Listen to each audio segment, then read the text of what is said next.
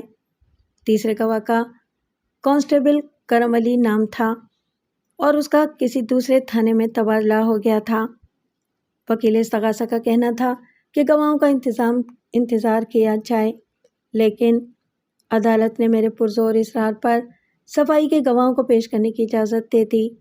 ہم نے صرف 3 گواہوں کے نام دیے تھے، جن میں شبنم کا باپ قائم علی، نکاح خواہ مولوی احمد علی اور اسٹیٹ ایجنٹ قمر حسین شامل تھے۔ اگلی پیشی پر یہ تینوں گواہ حاضر عدالت تھے۔ سب سے پہلے مولوی احمد علی گواہی دینے آئے۔ جناب، میں رجسٹرڈ نکاح خواہ ہوں اور میں نے آج تک کوئی غلط کام نہیں کیا۔ کچھ عرصہ پہلے ایک سوٹڈ بوٹڈ شخص میرے پاس آیا، اس نے اپنا نام حسنات احمد بتایا اور مجھ سے ایک نکاح پڑھوانے کی درخواست کی۔ میں اپنا نکاح رجسٹر اور فارم لے کر ان کے بتائے ہوئے پتے پر پہنچ گیا۔ وہاں 8-10 افراد بیٹھے ہوئے تھے۔ جب نکاح فارم پر کیا گیا تو مجھے پتہ چلا کہ وہ نکاح خود حسنات احمد کا تھا۔ لڑکی کا نام شبنم بنت قائم علی بتایا گیا۔ حسنات نے حاضرین کی موجودگی میں خود کو غیر شادی شدہ ظاہر کیا۔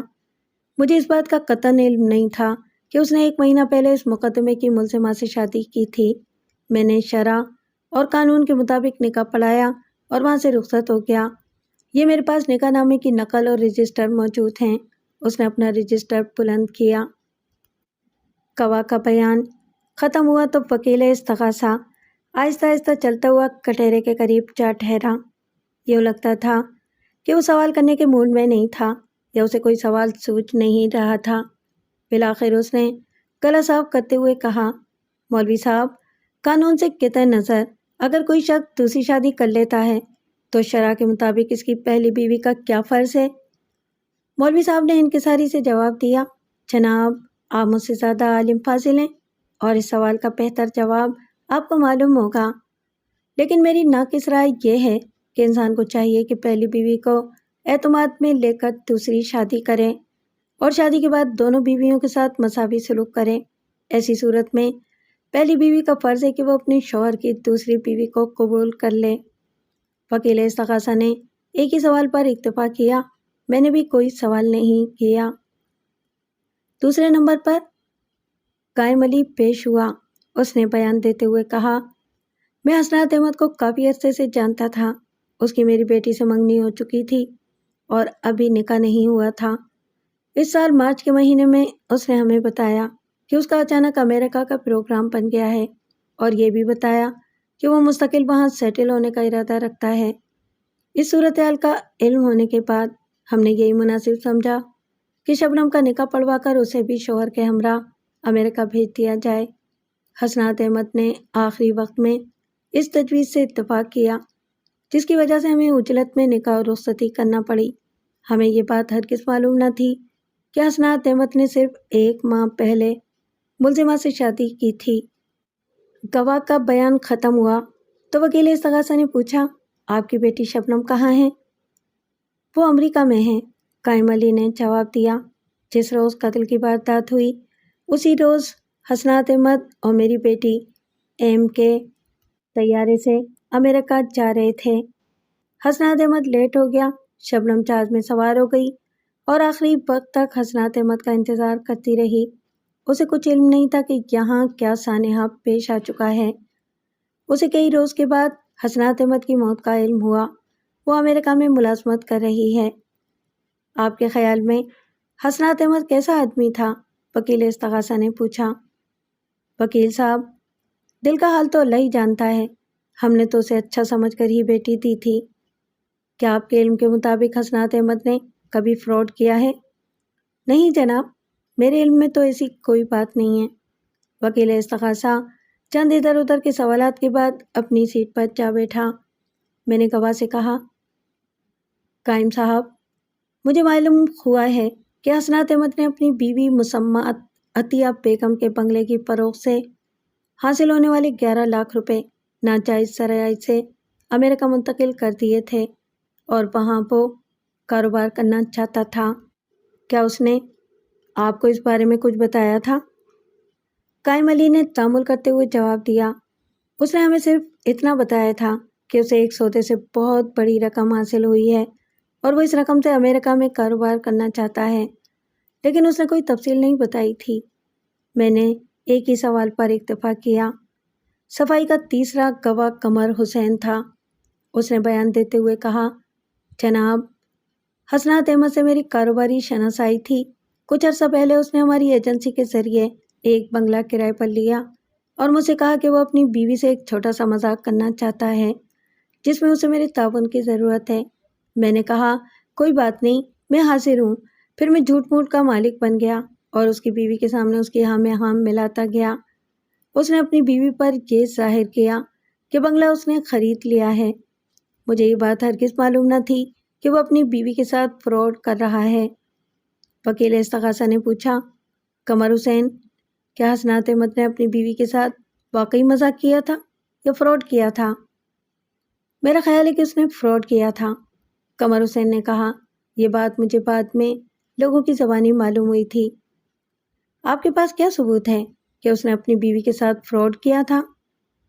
ثبوت تو کوئی نہیں ہے جناب، لیکن کہتے ہیں کہ زبان خلق کو نکارہ خدا سمجھو۔ کیا مقتول حسنات احمد نے اس سے پہلے بھی کبھی کسی کے ساتھ فراڈ کیا تھا؟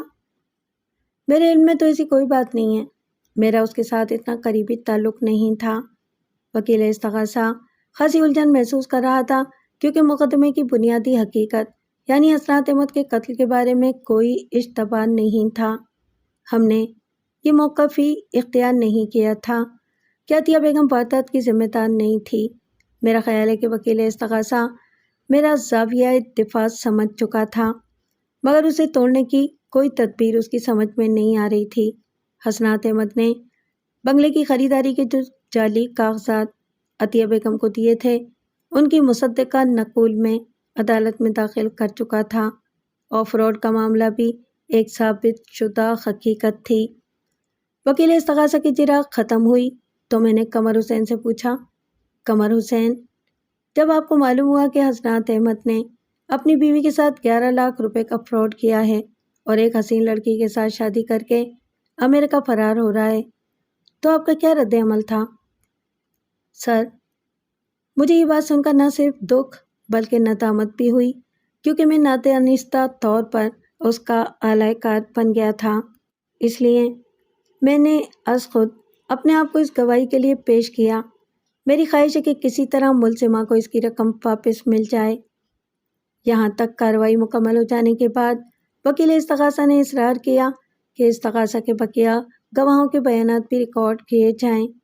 میں نے عدالت سے کہا کہ مجھے گواہوں کے بیانات پر کوئی اعتراض نہیں، مگر پہلی بات تو یہ کہ گواہ دستیاب نہیں ہیں اور دوم یہ کہ کوئی نئی بات سامنے آنے کی توقع نہیں ہے۔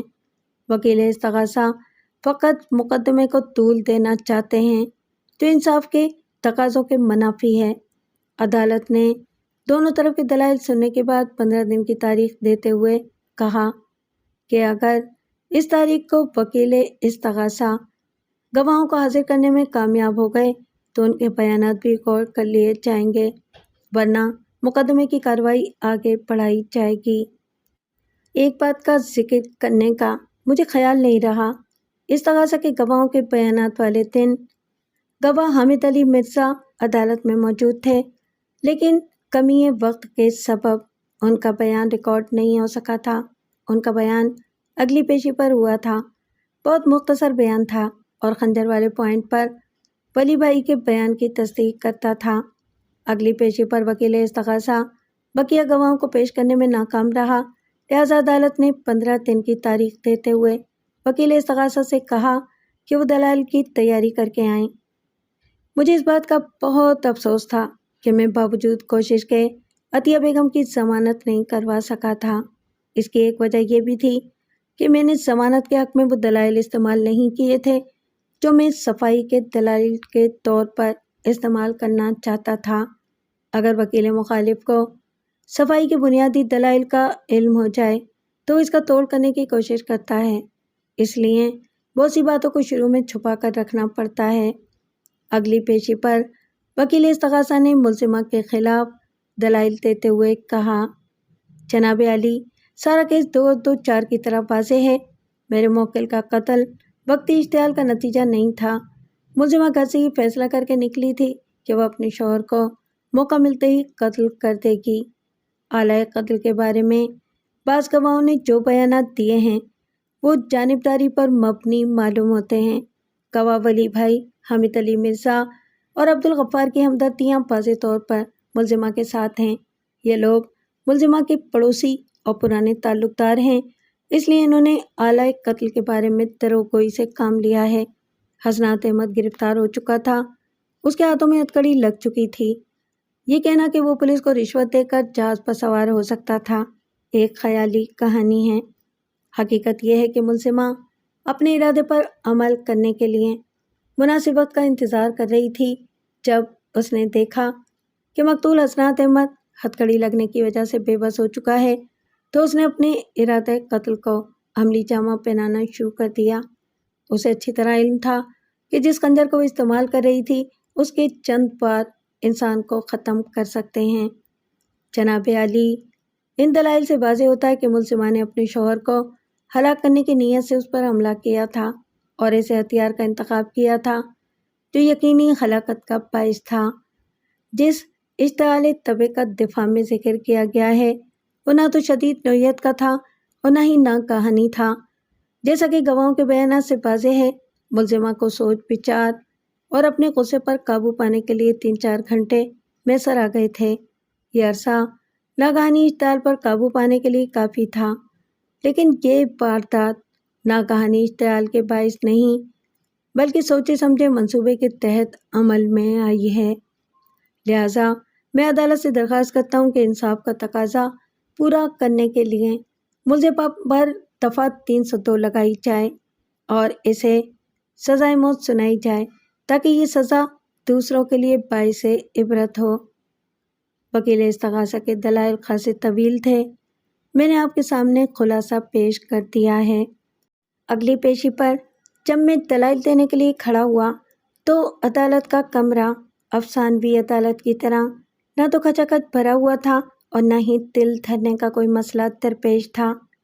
ویسے عدالت میں کچھ لوگ موجود تھے۔ میں نے دلائل کا آغاز کرتے ہوئے کہا، جناب عالی، جب کوئی شخص کسی کو دھوکہ دینا چاہتا ہے تو اپنے تمام طبعی جذبات کو ایک طرف کر دیتا ہے۔ وہ نہ تو کسی بات پر ناراض ہوتا ہے اور نہ ہی غصے کا اظہار کرتا ہے، خواہ غصے کی وجہ کتنی ہی جائز کیوں نہ ہو۔ جس طرح ایک کامیاب انشورنس ایجنٹ گاہک کی ہر بات کو برداشت کرنا اپنا فرض سمجھتا ہے، اسی طرح ایک کامیاب فراڈیا اپنے شکار کو کسی پہلو سے ناراض نہیں ہونے دیتا۔ جناب عالی، حسنات احمد نے دھوکے کی نیت سے میری موکلہ سے شادی کی تھی اور یہ بات واقعات و شواہد کی روشنی میں بالکل واضح ہو چکی ہے۔ پہلا دھوکہ اس کے مد نظر یہ تھا کہ وہ اپنے MD کی ہدایت پر بہر صورت ملزمہ کا بنگلہ خریدنا چاہتا تھا۔ حسنات احمد کے MD SK آبدی کا وہ بیان جو انہوں نے پولیس کو دیا تھا ریکارڈ میں موجود ہے۔ میں اپنی موکلہ سے معذرت کے ساتھ یہ کہوں گا کہ اس کا اور حسنات احمد کا کوئی جوڑ نہیں تھا۔ حسنات احمد کی عمر میری موکلہ سے کم تھی اور وہ ایک خوبرو اور اسمارٹ شخص تھا، لیکن اس نے خود کو ایک دکھی اور محبت میں ٹھکرایا ہوا انسان ظاہر کر کے ملزمہ کو اپنے جال میں پھانس لیا۔ چونکہ وہ ملزمہ کو دھوکہ دینا چاہتا تھا، اس لیے وہ 4 ہفتے تک اسے محبت اور خوش اخلاقی کا فریب دیتا رہا، یہاں تک کہ ملزمہ اس کے زہر میں ایسی گرفتار ہوئی کہ اس کے لیے جان دینے کے لیے بھی تیار ہو گئی۔ جناب عالی، محبت کے فریب اور محبت کی ناکامی کی کہانیاں قتل اور خودکشی پر منتج ہوتی رہی ہیں۔ یہ ایک ایسی بات ہے جس کے لیے کسی مثال یا ثبوت کی ضرورت نہیں۔ میری ادھیڑ عمر موکلہ اپنے محبت کرنے والے شوہر پر اپنا سب کچھ نچھاور کرنے کے لیے تیار تھی، لیکن جب اسے معلوم ہوا کہ اس کا محبت کرنے والا شوہر فریبی اور خود غرض تھا تو اس کی مایوسی، غصہ اور اشتعال ایسی انتہا کو پہنچ گیا کہ اس کے ہوا سے خمسہ نے کام کرنا چھوڑ دیا۔ جناب عالی، کچھ ناگہانی اشتعال ایسے ہوتے ہیں جن کا اثر اور رد عمل فوری ہوتا ہے لیکن دیر پا نہیں ہوتا۔ مثلاً ٹام ہیری کی بیوی کو چھیڑتا ہے تو ہیری فوراً اشتعال میں آ جائے گا، لیکن اس اشتعال کا اثر دیر پا نہیں ہوگا، چند گھنٹوں کے بعد اس کا اثر زائل ہو جائے گا۔ مگر کچھ اشتعال ایسے ہوتے ہیں جو انسان کو رفتہ رفتہ اپنی گرفت میں لیتے ہیں اور انسان ان کے بارے میں جتنا زیادہ سوچتا ہے اس کی شدت میں اتنا ہی اضافہ ہوتا چلا جاتا ہے۔ حسنات احمد نے اپنی بیوی کو محبت کا فریب دے کر جو اشتعال دلایا تھا وہ اسی نوعیت کا تھا۔ اس اشتعال کے اثرات اس کی ساری زندگی کو اپنی لپیٹ میں لینے والے تھے، کیونکہ وہ گھریلو ماحول سے محروم ایک تنہا عورت ہے۔ اس کی نہ تو کوئی اولاد ہے اور نہ ہی کوئی رشتہ دار اس شہر میں موجود ہے۔ جناب عالی، یہ اس واردات کا پہلا محرک تھا۔ ملزمہ کو جب اس فریب کا علم ہوا تو اس وقت اس کی جو دلی کیفیت ہوئی اس کے اظہار کے لیے میرے پاس الفاظ نہیں ہیں، اور میرے خیال میں ہنوز ایسے الفاظ ایجاد نہیں ہوئے۔ اس پر مستزاد یہ کہ حسنات نے ملزمہ کو اس کے بنگلے سے محروم کر کے بے گھر کر دیا۔ ملزمہ کی کوئی آمدنی نہیں ہے، اس کا گزارا اپنے بنگلے کی اوپری منزل کے کرائے سے چل رہا تھا۔ حسنات احمد نے اسے محبت سے محروم کیا، ازدواجی زندگی سے محروم کیا، برسوں کے بنے ہوئے ٹھکانے سے محروم کیا، اور یہاں تک کہ اس آمدنی سے بھی محروم کر دیا جو اس کی بنیادی ضروریات کی کفیل تھی۔ وہ سفاک شخص ان اثرات اور نتائج سے بخوبی واقف تھا۔ اگر وہ فرار ہونے میں کامیاب ہو جاتا تو آپ میری موکلہ کو اس کٹہرے میں نہ دیکھ سکتے جہاں وہ اس وقت کھڑی ہے۔ اتنا بڑا صدمہ پہنچنے کے بعد اس کا زندہ رہنا محال تھا۔ گمان غالب یہ ہے کہ صدمے سے اس کا ہارٹ فیل ہو جاتا یا وہ سامنے نظر آنے والی طویل اور ویران زندگی پر موت کو ترجیح دیتی۔ جناب عالی، جیسا کہ ملزمہ اپنے بیان میں اس بات کا اظہار کر چکی ہے، اس نے ارادہ قتل سے اپنے شوہر پر وار نہیں کیے تھے، اور یہ بات اصولی طور پر بھی غلط معلوم ہوتی ہے۔ حسنات احمد کا زندہ رہنا ملزمہ کے لیے زیادہ ضروری تھا، کیونکہ اس کی زندگی سے زیادہ اسے اپنے 11 لاکھ روپے کی ضرورت تھی۔ اس کی زندگی کی صورت میں ملزمہ اپنی رقم کی واپسی کی توقع کر سکتی تھی۔ ملزمہ نے صرف اس لیے اسے زخمی کیا تھا کہ وہ جہاز پر سوار نہ ہو سکے۔ اس کا یہ خدشہ بے بنیاد نہ تھا۔ ملزم کے پاس اس وقت بھی اتنی رقم موجود تھی کہ وہ پولیس کو دے کر اپنی گلو خلاصی کرا سکتا تھا، اور یہ کوئی ناممکن بات نہیں ہے۔ پولیس کی بدعنوانی اور رشوت خوری سے یہ عدالت بخوبی واقف ہے، اور اب میں ایک اہم واقعاتی شہادت عدالت کے سامنے پیش کرنا چاہتا ہوں۔ جیسا کہ ریکارڈ میں یہ بات موجود ہے کہ ملزمہ نے 9:15 پر حسنات احمد کو زخمی کیا تھا۔ میڈیکل رپورٹ کے مطابق اس کے جسم پر 5 زخم آئے تھے اور اس کی موت زیادہ خون بہہ جانے سے واقع ہوئی تھی۔ جناب والا، یہ انتہائی اہم واقعاتی شہادت ہے۔ حسنات احمد کی موت زیادہ خون بہہ جانے سے واقع ہوئی تھی۔ اس اعتبار سے میں یہ کہنے میں حق بجانب ہوں کہ حسنات احمد کی قاتل پولیس ہے۔ میڈیکل رپورٹ کے مطابق حسنات احمد کی باڈی 10:37 پر اسپتال پہنچی تھی، یعنی پولیس نے تقریباً 1.5 گھنٹے تک زخمی حسنات احمد کو کوئی طبی امداد فراہم نہیں کی اور اس کا خون بہنے دیا۔ یہ کوئی اچھمپے کی بات نہیں ہے۔ پولیس کے بارے میں اس قسم کی شکایتیں عام ہیں۔ پولیس زخمی کو نظر انداز کر دیتی ہے اور ضابطے کی کارروائیوں میں الجھ جاتی ہے۔ جناب عالی، میں نے 3 مستند ماہر ڈاکٹروں سے میڈیکل رپورٹ کی بنیاد پر سرٹیفکیٹ حاصل کیے ہیں۔ میں نے سرٹیفکیٹ کی نقول جج کو پیش کی۔ تینوں ڈاکٹروں نے متفقہ طور پر یہ فیصلہ دیا ہے کہ اگر زخمی کو فوری طبی امداد فراہم کر دی جاتی تو وہ بچ سکتا تھا۔ میں نے سرٹیفکیٹ کی مصدقہ نقول وکیل استغاثہ کو بھی پیش کی۔ جناب اعلیٰ، یہ شہادت بعد از وقت ہے۔ اس نے برہمی سے کہا، اگر فاضل وکیل کے پاس ایسی کوئی شہادت تھی تو انہیں چاہیے تھا کہ اسے قاعدے قانون کے مطابق عدالت میں پیش کرتے۔ جناب عالی، یہ کوئی نئی شہادت نہیں ہے، میں نے کہا، یہ شہادت ریکارڈ میں موجود ہے۔ یہ سرٹیفکیٹ میں مذکورہ شہادت کی وضاحت کے لیے پیش کر رہا ہوں۔ جج نے وکیل استغاثہ سے پوچھا، کیا آپ کو ان سرٹیفکیٹ کی صحت کے بارے میں کوئی شبہ ہے؟ جی نہیں، مجھے ان کی صحت پر کوئی شبہ نہیں ہے، لیکن مجھے ان کے اس مرحلے پر ریکارڈ میں شامل کیے جانے پر اعتراض ہے۔ جج نے اعتراض کو جزوی طور پر تسلیم کرتے ہوئے کہا کہ وہ سرٹیفکیٹ کو ریکارڈ میں شامل نہیں کرتے، مگر سرٹیفکیٹ کے ذکر کو شامل کر لیتے ہیں۔ میں نے دلائل جاری رکھتے ہوئے کہا، جناب عالی، ان دلائل سے یہ بات واضح ہوتی ہے کہ ملزمہ کو انتہائی اور ناگہانی اشتعال دلایا گیا تھا۔ اس نے اس ناگہانی اشتعال کے زیر اثر جو کچھ کیا وہ اس کے اختیار میں نہیں تھا، نیز اس کی نیت قتل کرنے کی نہیں تھی۔ لہٰذا میں عدالت سے گزارش کرتا ہوں کہ ملزمہ کو تعزیرات پاکستان کی دفعہ 81 کے تحت باعزت بری کیا جائے، کیونکہ ملزمہ نے مالی نقصان سے بچنے کے لیے اور ناگہانی اشتعال تباہ کے باعث وہ فعل کیا تھا۔ اس کی نیت نیک تھی اور وہ اپنے شوہر کو ہلاک کرنے کا کوئی ارادہ نہیں رکھتی تھی۔ دلائل سننے کے بعد عدالت نے 1 ہفتے کی تاریخ دے دی۔ وکیل استغاثہ مصطفیٰ علی باہر نکلا تو اس کا موکل ابرار احمد احتجاجی لہجے میں اس سے باتیں کرنے لگا۔ مصطفیٰ علی کچھ دیر تک اس کی باتیں سنتا رہا، پھر اسے چھڑک دیا اور شٹ اپ کہتا ہوا رخصت ہو گیا۔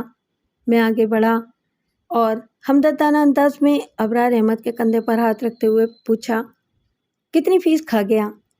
50,000، اس نے کپکپاتی آواز میں جواب دیا۔ پورے 50,000، اور اس نے مقدمہ جیتنے کی گارنٹی دی تھی۔ میں تو قبر تک اس کا پیچھا نہیں چھوڑوں گا۔ میں نے ہلکی سی مسکراہٹ کے ساتھ کہا، ابھی تو مقدمے کا فیصلہ بھی نہیں ہوا۔ یہ احتجاج میری سمجھ میں نہیں آیا۔ وہ آنکھیں پھیلا کر مجھے گھورنے لگا، پھر ایک طویل توقف کے بعد بولا، بیگ صاحب، میں پہلی دفعہ عدالت میں نہیں آیا۔